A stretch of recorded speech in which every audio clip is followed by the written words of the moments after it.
Hello बच्चों, let's see this question.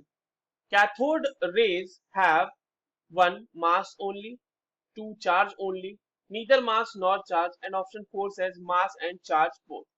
चलिए इस क्वेश्चन को सॉल्व करते हैं बच्चों। और सबसे पहले तो ये देखते हैं कि इस क्वेश्चन को सॉल्व करने के लिए हमारे पास कौन से की कॉन्सेप्ट की जानकारी होनी चाहिए। देखो, ये जो सवाल है हमारे पास, ये बेसिकली कैथोड रे का सवाल है।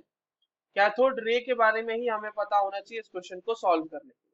देखिए, कैथोड रे क्या होते हैं बच्चों। Basically cathode ray are beam of electron, है ना।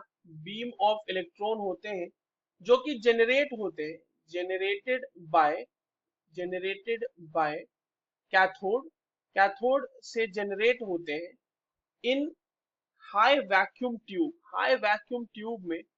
अगर आप कैथोड से बीम ऑफ इलेक्ट्रॉन जेनरेट कर रहे हैं तो वही कहलाता है कैथोड रे। ठीक है।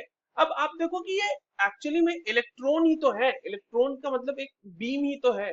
तो अगर हम इलेक्ट्रॉन की बात करें तो क्या इलेक्ट्रॉन के ऊपर चार्ज नहीं होता क्या? तो होता है।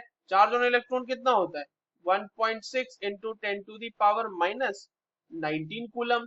तो इलेक्ट्रॉन के ऊपर चार्ज अगर है तो कैथोड रे के ऊपर भी चार्ज होगा। और अगर हम मास ऑफ इलेक्ट्रॉन की बात करें तो क्या इलेक्ट्रॉन के पास मास नहीं होता क्या? बिल्कुल होता है।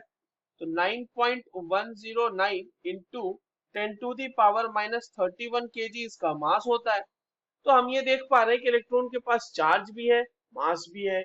और कैथोड रे जो कि सिर्फ और सिर्फ इलेक्ट्रॉन्स से ही बना हुआ है, तो उसके पास भी चार्ज भी होगा और मास भी होगा। So the correct answer for this question will be option 4, mass and charge both. I hope you understood this well. All the very best.